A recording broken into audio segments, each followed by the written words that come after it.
Okay. Hello everyone. Welcome to the Poetry Club Saturday night show, and it's an honor to have you all here. And welcome Robbie, and welcome Robbie to the, the Poetry Club Saturday night show. It's an honor to have you here. Welcome. And okay, and and it's an honor to have you here, Robbie. Okay. Um, Okay, I hope before we get started, I hope you all had a great week this week. And remember, today is a raffle drawing, and after I read Jerry's poem, we'll have the raffle drawing. Okay, okay. And our poem for the poetry club's the theme is "Money Has Spoiled" by Gary A. Snyder, and I'm going to read it. Okay, "Money Has Spoiled" by Gary A. Snyder. Money has spoiled everything but poetry. We all need truth. The value of our words is worth more than our money. We can't let our freedom of speech and personal feelings be destroyed and distorted by the influence of profit. The truth must be told about our past in order to use these truths to help guide the future of mankind on this earth. The end. And that was Gary's poem, Money Has Spoiled. Okay. Okay. Um,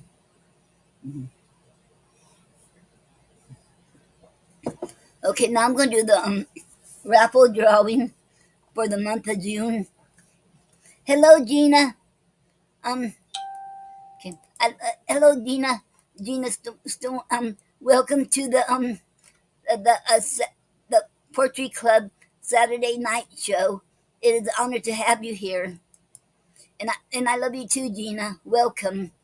Okay, now for the drawing prize is our prize for the raffle drawing is Confucius says say Confucius say by William S. Peters Sr. And this is a book, his book. Can you all see this? And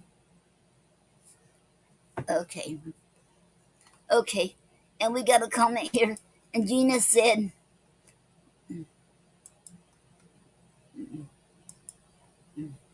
Gary has amazing poetry. Yes, he sure has, Gina. I agree. Okay. Oh, it won't go away. Okay. Oh, okay. Okay, now it went away. Okay. Now for the drawing. Okay.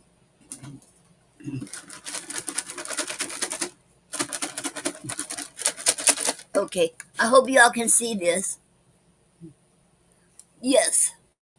Okay. And Gina said, I love Bill. Yes.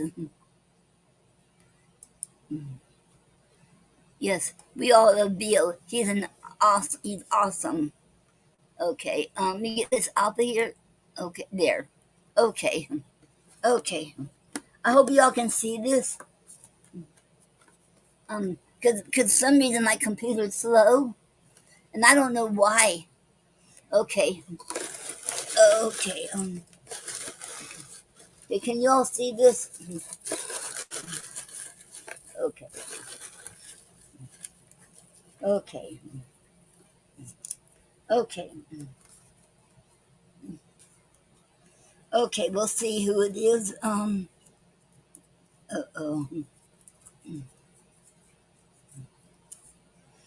Savannah Singe? Okay, let me look her up, see if she's still there. Um, uh-oh, okay. Um,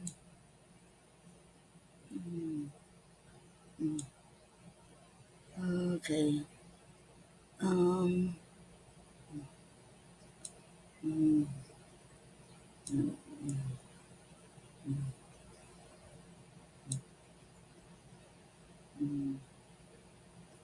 okay, search. um, S A P N N E Serena S I H. So, so nope, she's no longer here. Okay, she's no longer with on here. So we'll have to I won't put this back in. I'll put it over here and okay, and we'll draw again. Okay. Okay. Okay, see if y'all can okay. Okay. Okay. Now okay.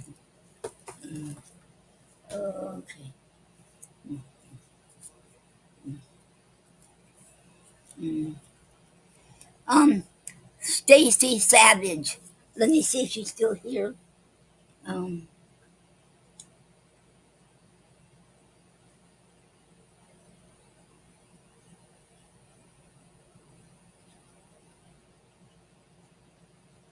yes, Stacy Savage is still with us. She joined 11 months ago and okay. Um okay. Okay, and Stacy Savage is our winner and is our winner. Um okay. Will okay, Stacy Savage, you gotta okay, let me put that up there. Okay. You got 2 weeks to okay, this is Stacy Savage. You got 2 weeks to claim your prize. Okay. Okay. And congratulations, Stacy Savage. Congratulations on winning the okay. On winning Confucius Say by William S. Peter Sr. Okay. And if she don't claim it, then this will go back up next month. Okay. Okay. Me put her okay, I'll remember right there. And okay. Okay. Um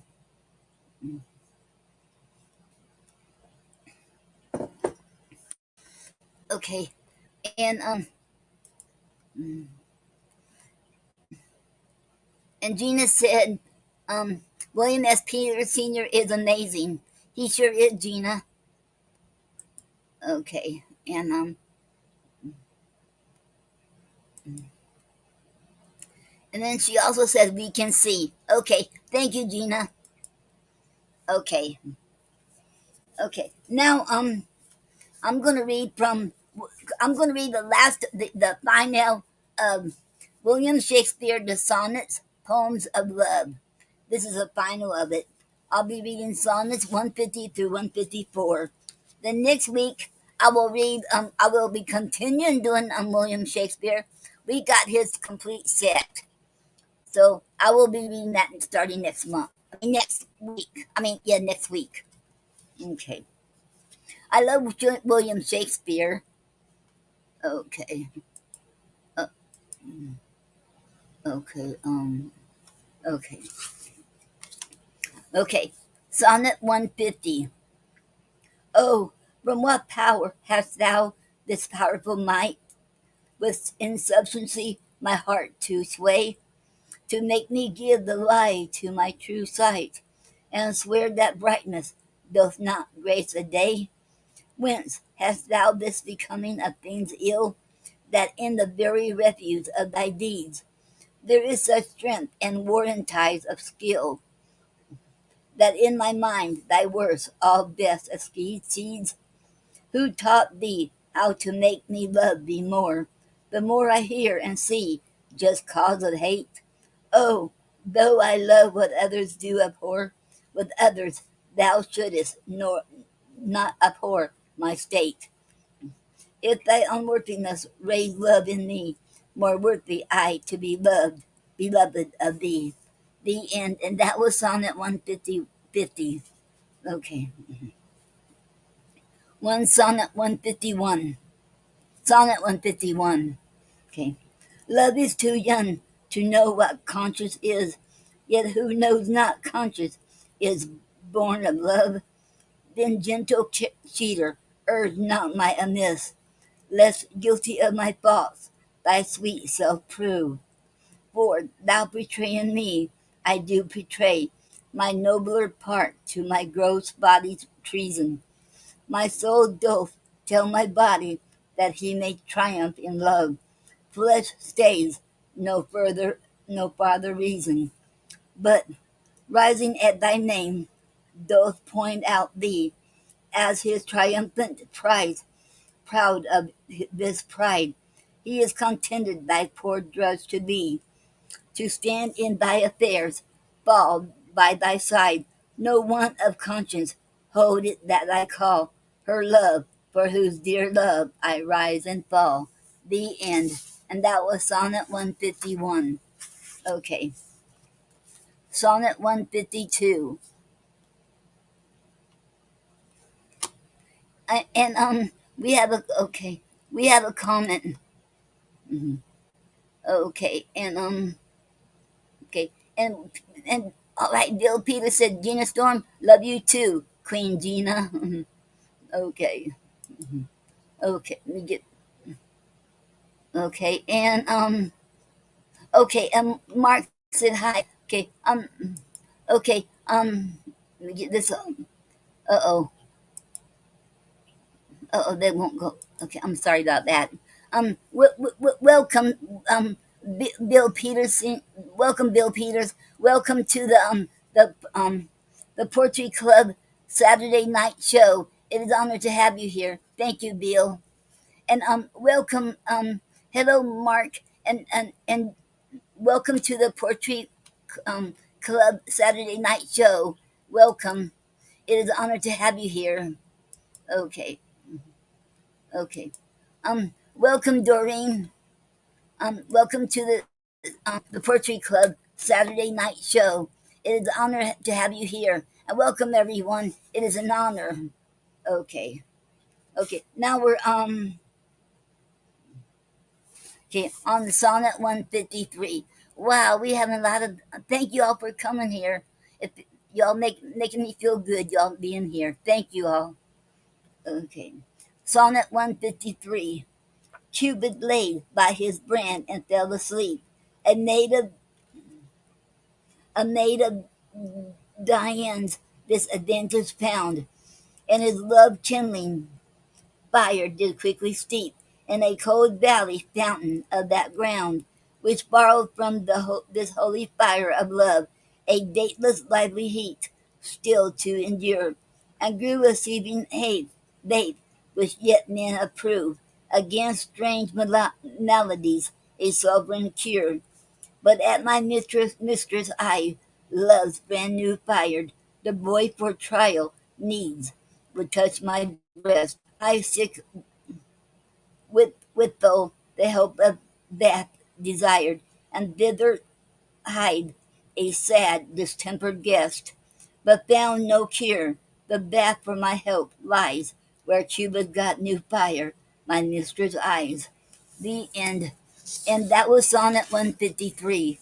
Okay. And Doreen said, um, okay. She said, okay. My computer's going slow, y'all, and I apologize. And Doreen said, thank you. You're very welcome, Doreen. Okay. Okay. And Sonnet 154. The little love God lion wants asleep, laid by his side, his heart and flaming brand, whilst many nymphs that vowed chaste life to keep came tripping by, but in her maiden hand the fairest votary took up that fire which many legions of true hearts had warmed. So the general of her hot desire was sleeping by a virgin hand disarmed.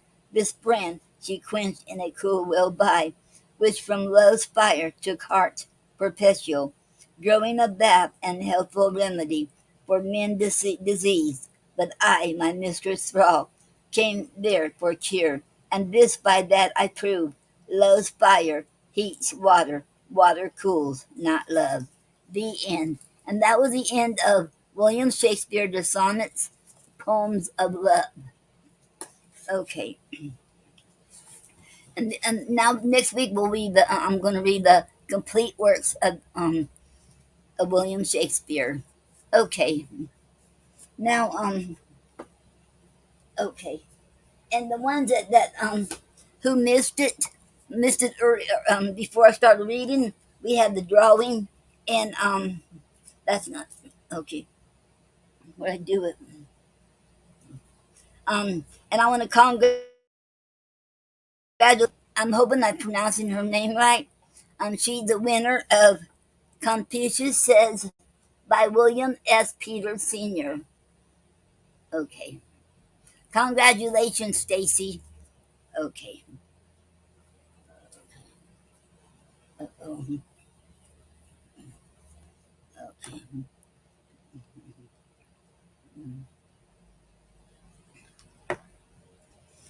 Okay. Now I'm going to read from Ara Lee, Book 3. We're on the third book by Elizabeth Barrett Browning. Okay. Today thou girdest up thy loins thyself, and goest where thou wouldest.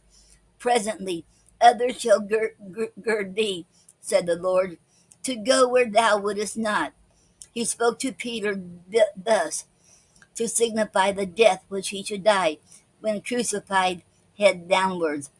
If he spoke to Peter then, he speaks to us the same. The word suits many different martyrdoms, and signifies a multi-form of death.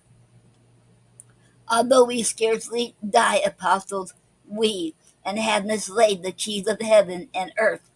For 'tis not in mere death that men die most, and after our first girding of the loins, and use fine linen and fair broidery to run uphill and meet the rising sun, we are apt to sit tired, patient as a fool, while others gird us with the violent bands of social figments, feints, and formalisms, reversing our straight nature, lifting up our base needs, keeping down our lofty thoughts, head downward on the rude caustics of the world.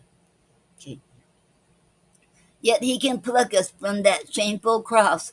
God set our feet low and our forehead high, and show us how a man was made to walk. Okay. Hello, Dickie. Um, okay. It's so okay. Hello, Dickie, and welcome to the Poetry Club Saturday night show. And it is an honor to have you here. Thank you. Okay. Oh wow, well, I see 8 people up here. Thank you all. This is awesome. Wow. Okay. Leave the lamp, Susan, and go up to bed. The room does very well. I have to write beyond the stroke of midnight. Get away, your steps forever buzzing in the room. Tease me like gnats. Ah, letters, throw them down at once, as I must have them to be sure, whether I bid you never bring me such at such an hour, or bid you. No excuse. You choose to bring them as I choose, perhaps, to throw them in the fire. Now get to bed, and dream, if possible, I am not cross. Why, what a pittish, pretty thing I grow, a mere woman, a mere flaccid nerve, a kerchief left out all night in the rain, turned soft so, overtaxed and overstrained, and overlived in this close London life, and yet I should be stronger. Never burn your letters, poor Ara, for they stare with red seals from the table, saying such each. Here's something that you know not. Out, alas, This scarcely that the world's more good and wise, or even straighter and more consequent. Since yesterday at this time, yet again, if but one angel spoke from Ararat, I should be very sorry not to hear. So open all the letters, let me read. Blanche or the writer in the lady's fan. Okay.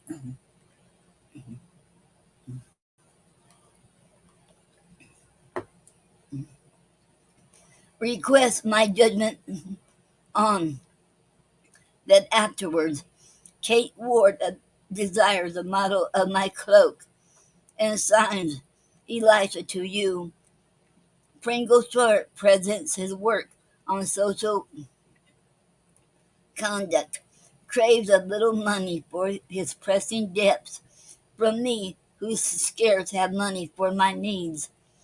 Art's fiery chariot, which we journey in, being apt to singe our singing robes to holes. Although you ask me for my cloak, Kate Ward, here's Rudgley knows it, editor and scribe. He's forced to marry where his heart is not, because a purse lacks where he lost his heart. Ah, lost it, because no one picked it up. That's really loss and possible impudence. My critic Hammond flatters prettily and wants another volume like the last. My critic Belfair wants another book, entirely different, which will sell and live, a striking book, yet not a startling book. The public blames originalities. You must not pump spring water unawares upon a gracious public, full of nerves, good things, not subtle, new yet orthodox, as easy reading as a dog-eared page that's fingered by said public 50 years, since first taught spelling by his grandmother, and yet a revelation in some sort. That's hard, my critic Belfair. So, what next? My critic Stokes objects to abstract thoughts. Call a man John, a woman Joan, says he, and do not prate so of humanities. Whereat I call my critic simply Stokes.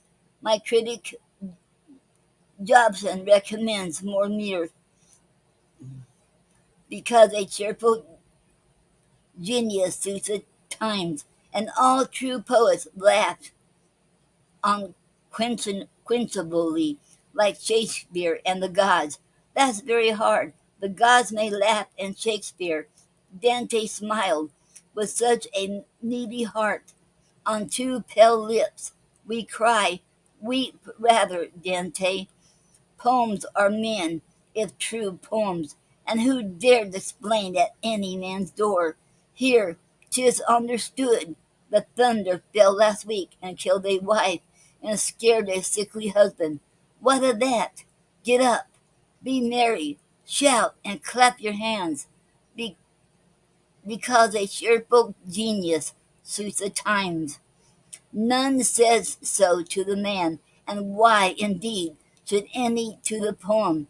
A ninth seal, the apocalypse, is drawing to a close. Ha! This from Vincent Carrington. Dear friend, I want good counsel. Will you lend me wings to raise me to the subject in a sketch I'll bring tomorrow? May I, at 11? A poet's only born to turn to use. So save you for the world and Carrington.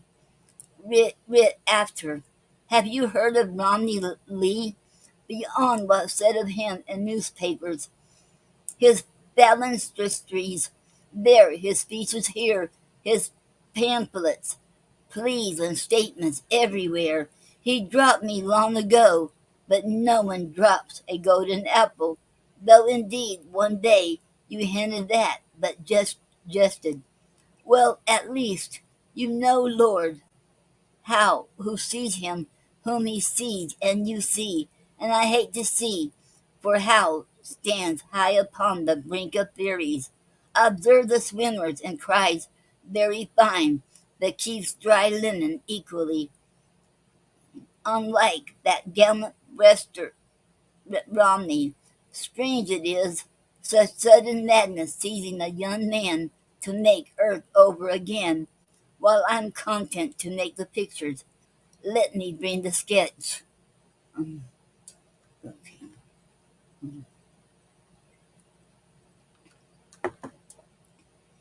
okay,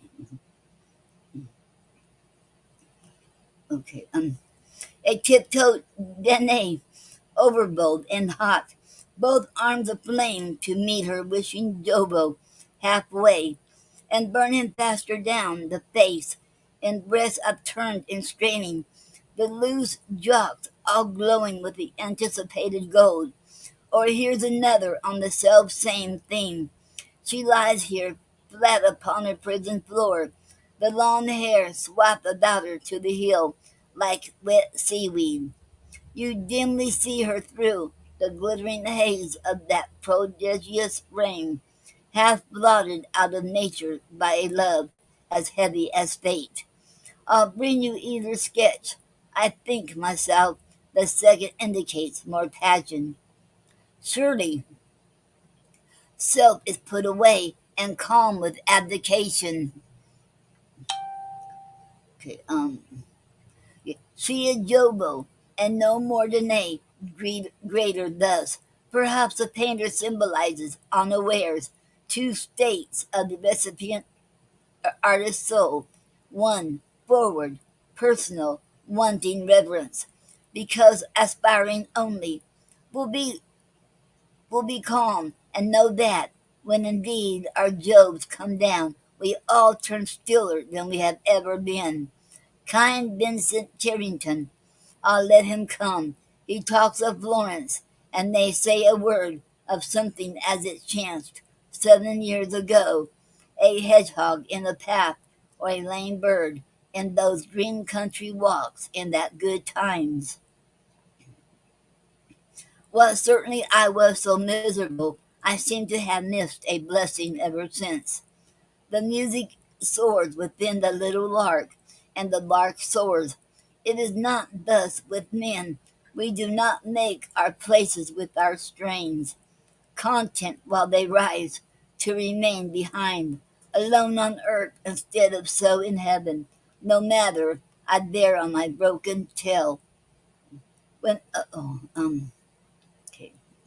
When Romney Lee and I had parted thus, I took a chamber up 3 flights of stairs, not far from being as steep as some hearts lark, and there in a certain house in Kensington. 3 years I lived and worked, get leave to work in this world. 'Tis the best you get it at all, for God in cursing gives us better gift than men and benediction. God says, sweat for foreheads. Man says crowns, and so we are crowned. A, gasped by some tormenting circle of steel, which snaps with a secret spring. Get work, get work. Be sure 'tis better than what you work to get. Serene and unafraid of solitude, I worked the short days out and watched the sun on on lurid morns or monstrous afternoons, like some beauty idol's fiery brass, with pixel on flickering outline of dead beat, from which the blood of wretches pent inside, seems oozing forth to incarnadine the air, push out through fog with his dilated disk. Okay.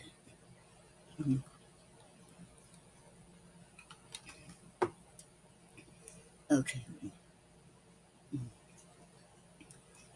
And startle the slant roofs and chimneys pots with splashes of fierce color, or I saw for fog only, the great tawny weltering fog involve the passive city, strangle it alive, and draw it off into the void.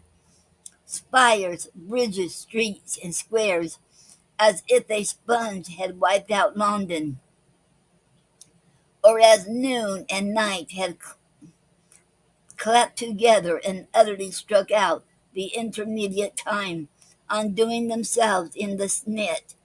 Your city poets see such things not despicable, mountains of the south, when, drunk and mad with elemental wines, they read the seamless mist and stand up there, make fewer singers happily.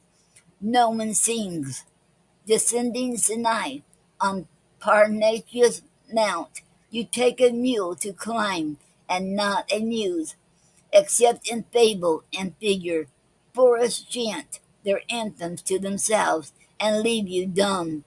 But sit in London at the day's decline, and view the city perish in the mist, like Pharaoh's armaments in the deep Red Sea, the chariots, horsemen, footmen, all the host, sucked down and choked to silence.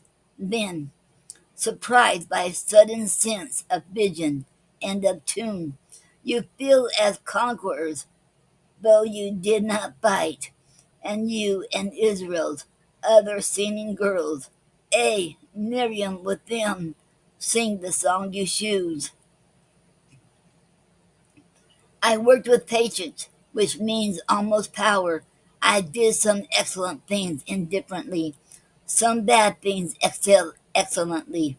Both were praised, the latter loudest, and by such a time that I myself had set them down as sins. Scarce worth the price of sackcloth, week by week, arrived some letter through the sedulous post, like these I read, and yet dissimilar, with pretty maiden seals, initials twined of lilies, or a heart marked Emily, convicting Emily of being all heart, or rare tokens from young bachelors who wrote from college with the same goose quill. Suppose they had just been picked up, and a snatch from Horace, college Jubit, sit upon the first page. Many a letter signed or maligned, showing the writers at 18 had lived too long, although a muse should help their dawn by holding candles, compliments to smile or sigh at. Such could pass with me no more than coins from Moscow circulate at Paris. Okay,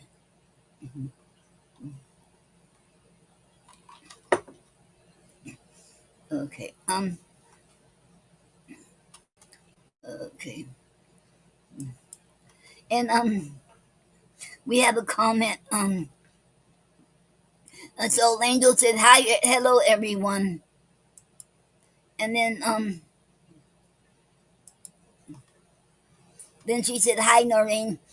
Okay. Hello Soul Angel. Welcome to this poetry club Saturday night show, and it's an honor to have you here. Okay, thank you all. Thank you. Okay, and okay, okay, okay. With 10 rubles by a tag, a ribbon on the boulevard, worth a sow. I smiled that all this youth should love me, sighed that such a love could scarcely raise them up to love what was more worthy than myself. Then sighed again, less generously, to think the very love they lavished so proved me inferior. But Strong loved me not, and he, my cousin Romney, did not write. I felt the silent finger of his scorn prick every bubble of my frivolous fame as my breath blew it and resolved it back to the air it came from. Oh, I justified the measure he had taken of my height. The thing was plain. He was not wrong a line. I played at art, made thrust with a toy sword, amused the lads and maidens. Okay.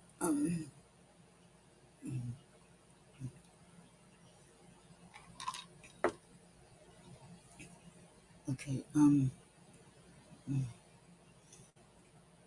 Came a sigh deep, hoarse with resolution. I would work to better ends, or play in earnest. Heavens, I think I should be almost popular if this went on. I writ my verses up, and found no blood upon the rapier's point. The heart in them was just an embryo's heart, which never yet had heat beat, that it should die. Just gasps of make believe, galvanic life, mere tones, inorganized to any tune. Yet I felt it in me where it burnt, like those hot fire seeds of creation held in Jove's clenched palm before the world's oversown. But I was not Juno even. My hand was shut in weak convulsion, woman's ill, and when I yearned to loose a finger, lo, the nerve revolted. 'Tis the same even now. This hand may never happily open large, before the spark is quenched, or the palm charred, to prove the power, not else than by the pain. It burns, it burnt, my whole life burnt with it, and light, not sunlight and not torchlight, flashed my steps out through the slow and difficult road. I had grown distrustful of two forward springs, the season's books and drear significance of morals dropping around me. Lively books? The ash had livelier verdure than the yew, and yet the yews green longer, and alone, found worthy of the holy Christmas time. We'll plant more yews if possible, albeit we plant the graveyards within. Okay,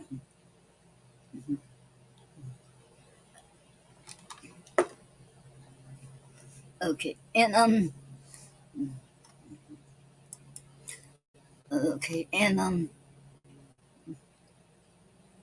and Soul Angel said thank you. Okay, you're very welcome, Soul Angel.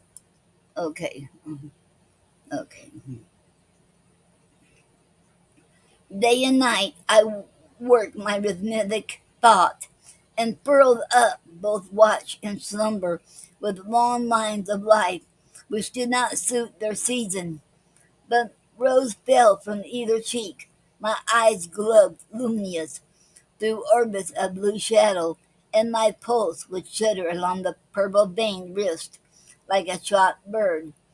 You stern, set face to face with you's ideal, and when people came and said, "You work too much, you are looking ill," I smiled for pity of them who pitied me, and thought I should be better soon, perhaps for those ill looks. Absurd.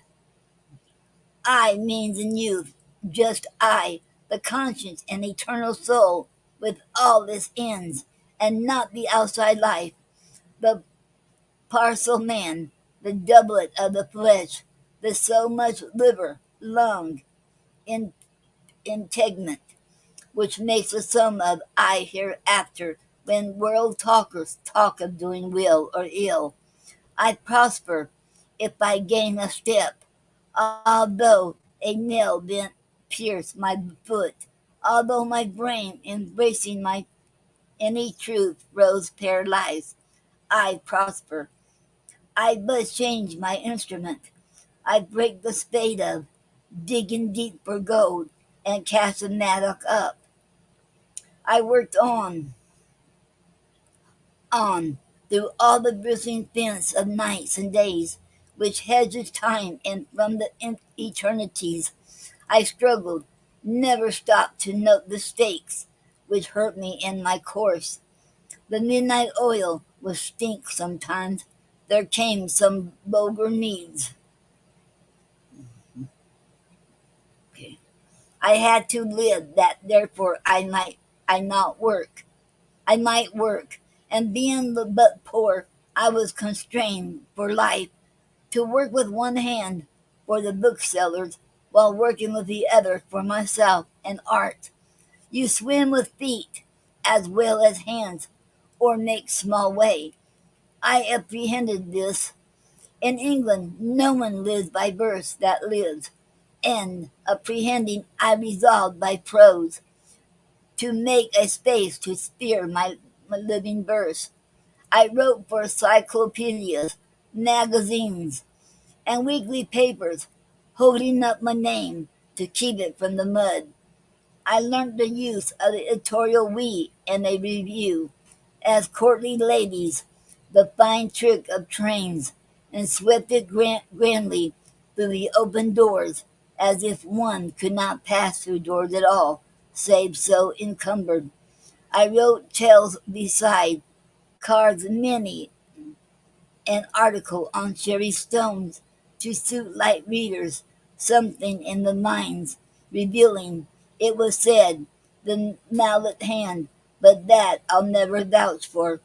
What you do for bread will taste of common grain, not grapes, although you have a vineyard in Champagne, much less in Nebulocasia, as mine was, per adventure. Okay. Okay,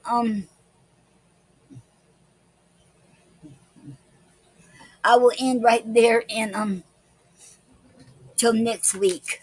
Okay, let me mark it down what I write it up. Okay. Um,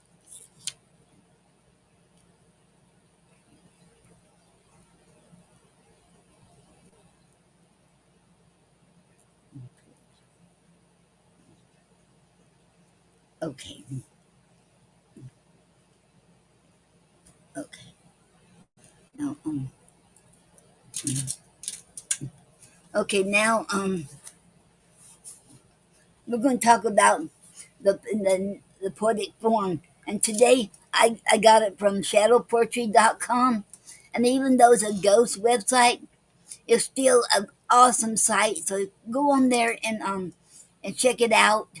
And you can find all kinds of good information on there about poetry and different poetry forms, whether it's uh,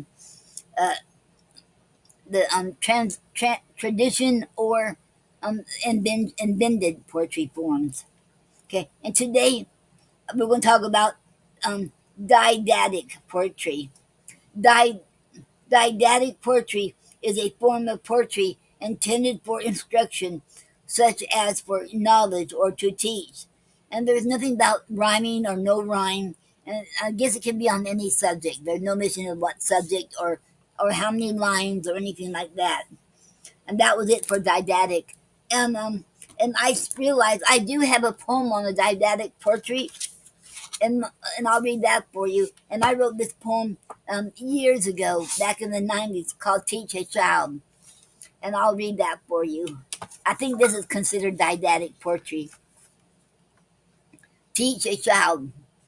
Teach a child to love, a best gift you can give, instead of hatred towards mankind. Teach a child respect towards the elderly instead of disrespect and cruelty. Teach a child about marriage, how sacred it is, and in order to be a success. And it should be based on love, true love.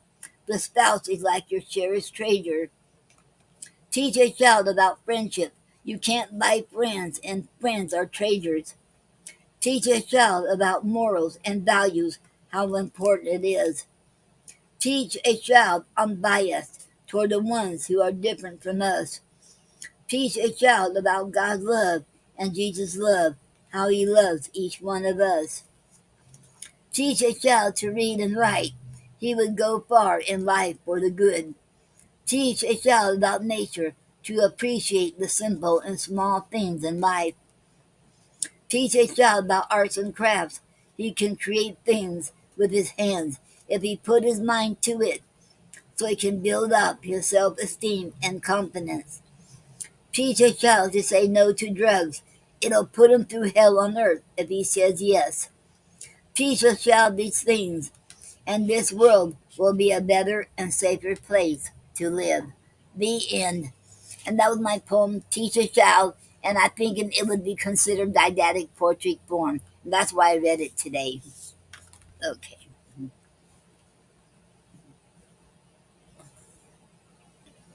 Now, Okay. And our word for today, I got it from. Okay, we have a comment here. Oh wait. Uh, and Doreen said, that's great. Thank you very much, Doreen. Okay, and then wait. Um, and Doreen said, so true. Okay. Yes. Thank you very much, Doreen. Okay.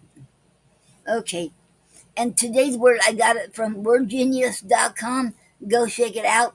You can go on there and sign up and get a word in your email box every day. Okay. Okay. And Doreen said you're welcome. Okay. Some reason. Okay. Okay. Uh-oh. Okay. Okay. It's called pother. Pother. It is a noun, and the origin is unknown from the late 16th century. And pother is pother. And definition is a commotion or fuss. Example in a sentence: despite the different ages of the campers, it was a relaxing week with no pother to speak of. Did you know while pother is a close synonym for bother, worry, effort, or difficulty, it actually entered English a few centuries earlier.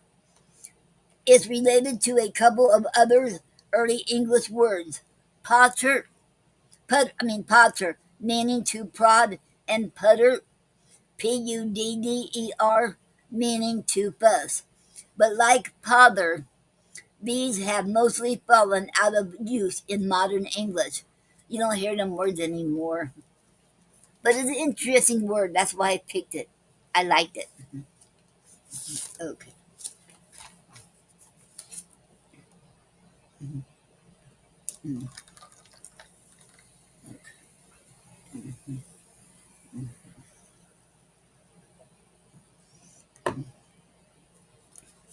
Okay. Now I'm going to read from the love poems of Elizabeth and Robert Browning. Okay. Okay. First, I'm going to read Elizabeth Barrett Browning, Sonnet 35. Okay. If I leave all for thee, wilt thou exchange and be all to me? Shall I never miss home talk and blessing, and the common kiss that comes to each in turn, nor count it strange when I look up to drop on a new range of walls and floors, another home than this? Nay, wilt thou fill that place by me, which is filled by dead eyes, too tender to know change? That's hardest.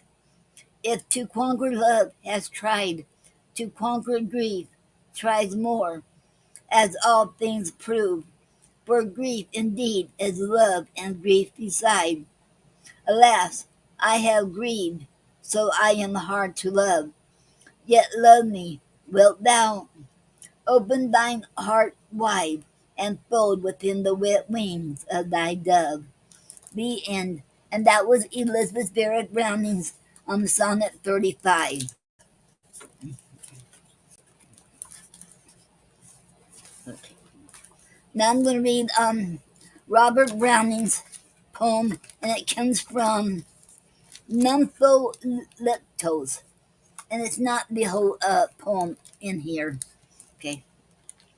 Still you stand, still you listen, still you smile, still melt your moonbeam through me, wide a while, softening, sweetening, still sweet and soft, and crease so round this heart of mine, that oft I could believe your moonbeam smile has passed pallid limit, lives transformed at last to sunlight and salvation, warms the soul, it sweetens, softens.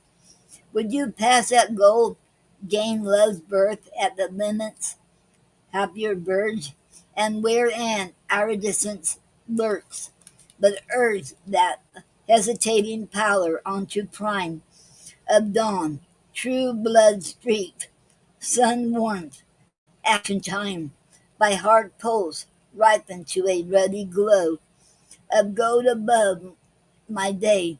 I of gold above my clay. I scarce to know from gold self, thus self fused. For gold means love.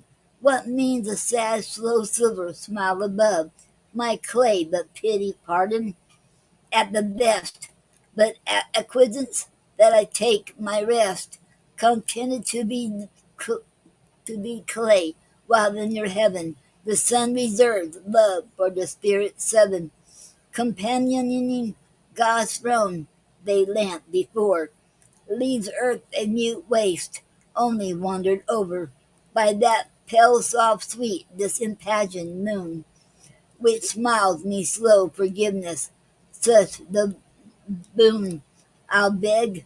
Nay, dear, submit to this, just this, supreme endiver, as my lips now kiss your feet, my arms compose your shrouding robe, my eyes acquainted with the dust, dare probe your eyes above for what, if born would blind, mine with redundant bliss, as flash may find the heart nerve, the inert nerve, sting awake the palsied limb, bid with life's ecstasy, sense overbrim, and suck back death and the resurging joy, love, the love whole, and soul without alloy. The end. And that was Robert Browning's poem from Nympholeptus. Okay, okay. Um, okay.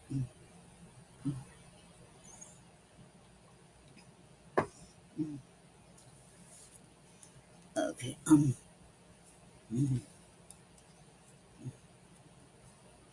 Okay.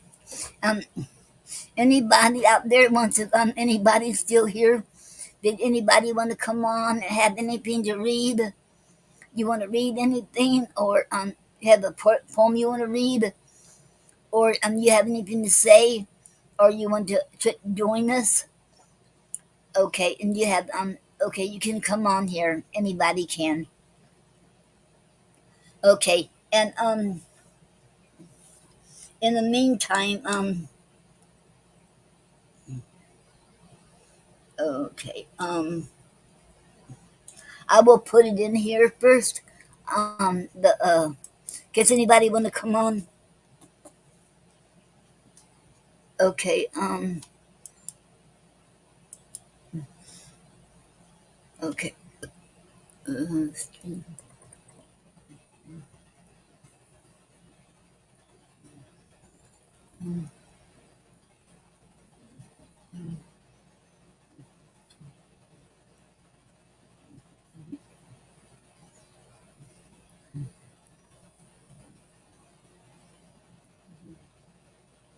Uh, oh.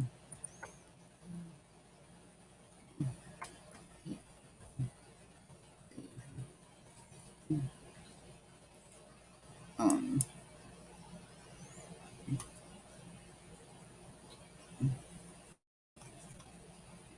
and if anybody want to come on there, um, you can put that on your browser. Type it in your browser, and you can come right on there. Okay. Mhm.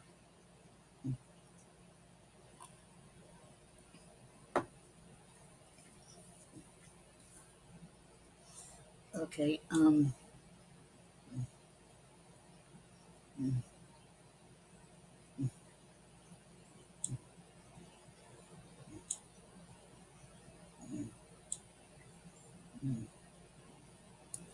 Oh wow. Ross Manga is here too. Okay, and welcome Ross Manga. Welcome to the Poetry Club Saturday night show. Thank you very much for being here. Thank you. Okay.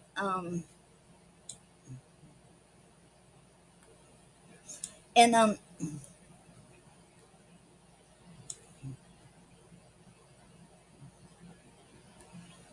okay.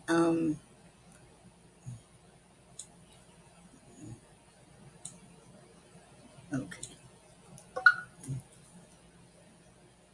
Okay. Okay. Anybody wants to come on here? Well, let me go ahead and put it on each of them too. Okay. Okay. Screen.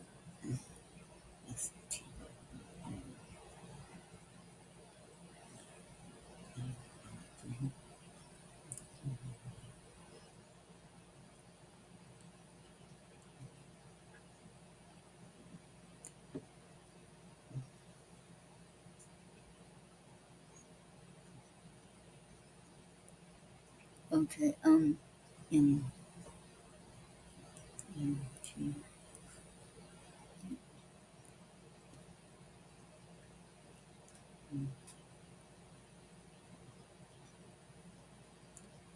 see.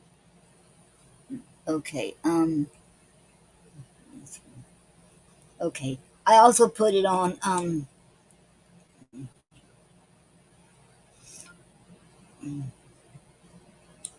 the Poetry Club too, and okay, and I'll go ahead and put it on my page too. Okay.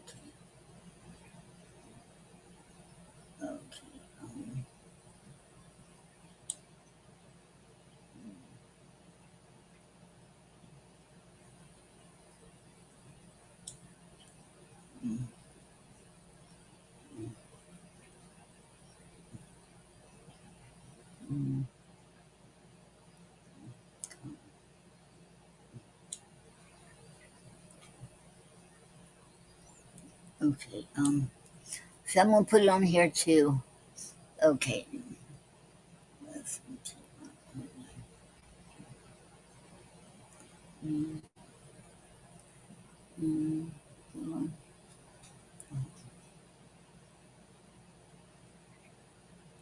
okay.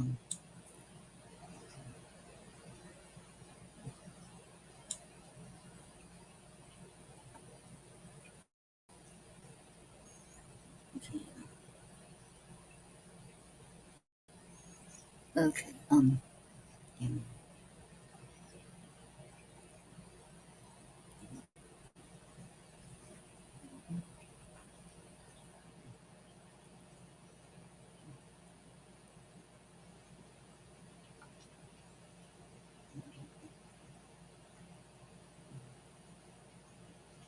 mm, okay. Okay. I put it on there too on my page. Okay. Okay. Okay.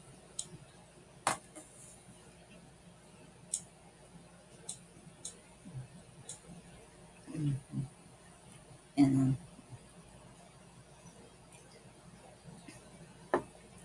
and while I'm waiting for anyone to come on, I do have announcements that Bill Peters has a anthology coming up, and okay, and it's called Armchair Poetry, Poetry to Sit and Get Comfortable With While You Read, the Flowers and Butterflies edition by Poets of the World. And you can still submit. The closing date is July the 1st, 2023. And the submission guidelines are one poem, bio of 50 words or less, picture of the poet. This offering must be poetry about warm and beautiful things such as love, children, flowers, and butterflies.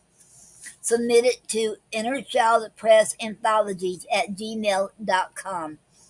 INNER ChildPressANTHOLOGIES at gmail.com. Okay. And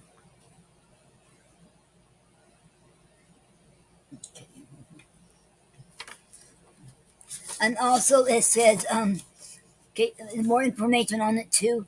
It says please submit it in English.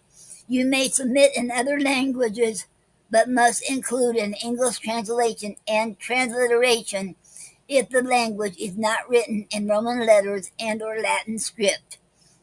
Bio at 50 words or less, written in the third person, such as she is published in 5 anthologies, rather than I am published in 5 anthologies. If you are submitting a translated poem, you may also send a bio and picture for the translator and picture of the poet. All submissions must be an attachment as a Word document plus picture. No information included in the email body will be accepted. Okay. Okay. Let me get that. Okay. Now, okay. Okay. And Honey Parker has a show uh, called Poetic Expressions on Outward Fleet radio station every Sunday and Wednesday from 11 p.m. to midnight Eastern Standard Time. Okay. And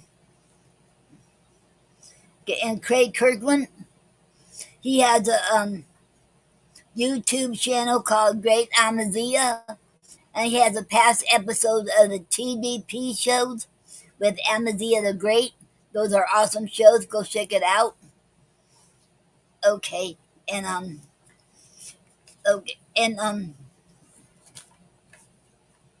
And Franco, Flavius, and Naxwanette and Francine has a show called The Real Stuff Podcast, The Poetry Corner, every Friday from 11 a.m. till noon. And on YouTube channel, Reggae Nostalgia. So go check that out too. And Gina Storm has a show called Voices Behind the Pens. And Gina Storm, Brother O, Enigmatic, and Nina Purple every Monday night, 9 p.m. Eastern Standard Time on TalkShoe.com /show /poet radio station. Okay, if you want to call in, you can call in and read your poetry. And plus, she has other shows every night of the week on the Clubhouse. Okay. And Nyla Alicia has a show called Speak Easy Cafe every Thursday night from 8 p.m. to 11 p.m. on Block Talk Radio. And if you want to read your show, call in and you can read your poetry. Okay. And then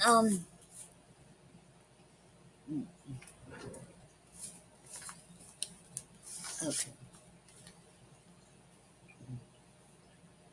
Oh, and also if you like oils or key rings, you can get it from Honey Holly, and get it from her, and she got some for sale, and be a great Father's Day gift is coming up too. Okay. Or it's a good anytime as a gift, or just for yourself if you want it. Okay. Now,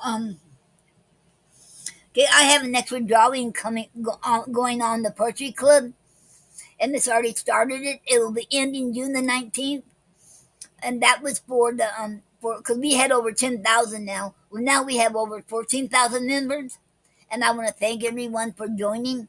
And if it wasn't for you all, we wouldn't have no show called the Poetry Club. So I want to thank everyone for joining, and it's an honor to have each and every one of you all. And it is an honor.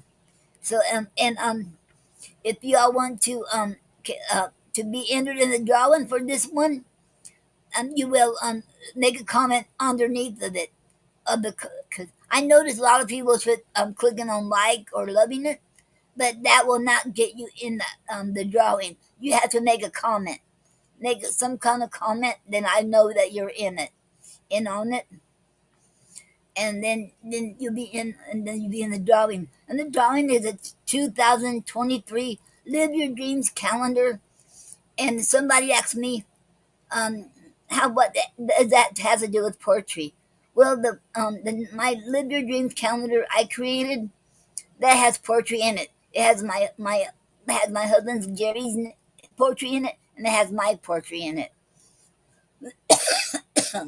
And so it does have to do with the poetry club. It has poems in it. So if y'all want to win that, and maybe later I have to I got me an iron. It's called the what is it called? Let me show you.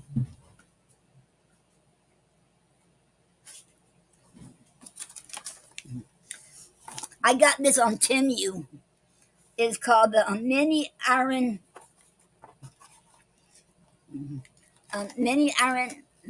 like mini craft iron heat press, and it cost me like less than $6 for this. It's small. It don't weigh much, and it has a cord with it. It's a heat press, and there's no brand name for this. No brand name. I hope y'all can see this. And anyway, and I haven't practiced yet. But once I start making some extra money on the Ko-Fi shop, or people buying from me, I'm gonna start using that to get some T-shirts and start practice. I already got a T-shirt I'm gonna practice on, but to make them, I'm gonna have to sell some products so I can buy some T-shirts and sell them. You know, I'm thinking about put haikus on them, Gary's haiku and my haiku on there, and I'm not sure yet all the ideas I have, but stay tuned for that.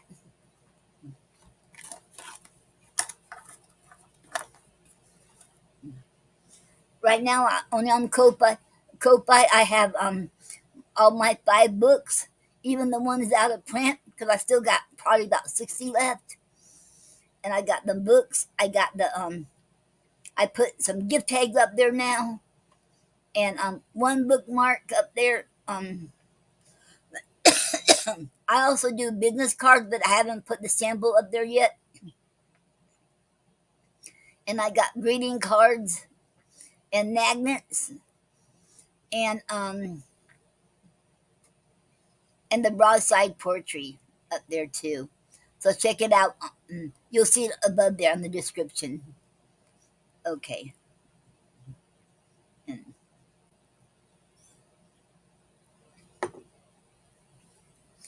Okay. Does anybody want to come on here? Have any poetry to read? Okay. Um.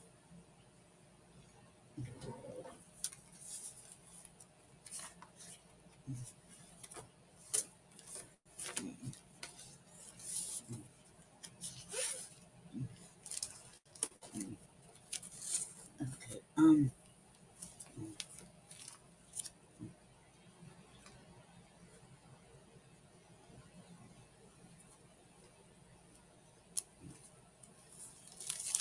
Okay. Also read one of my poems I wrote called "I Choose to Do More Than Survive." Okay.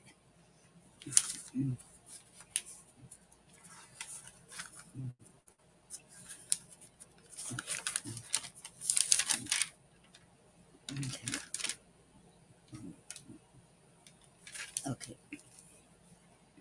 I choose to do more than survive.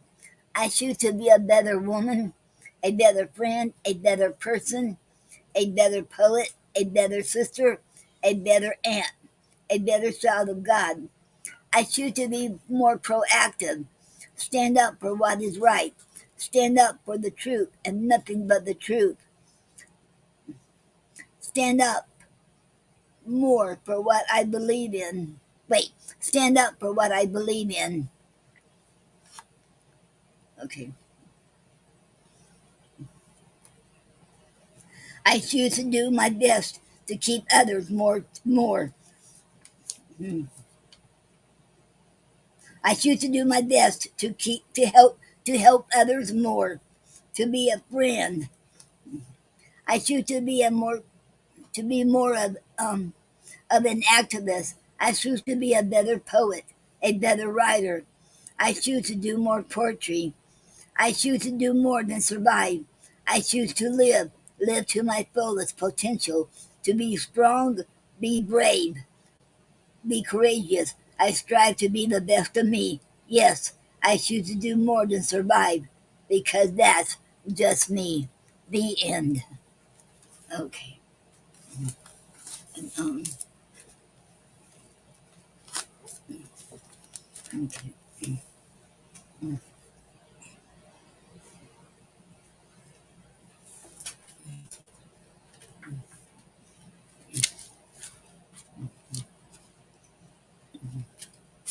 And I'll read one of Gary's called Reality of Life.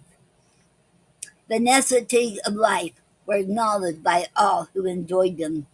The realities of life are not necessities to sustain life.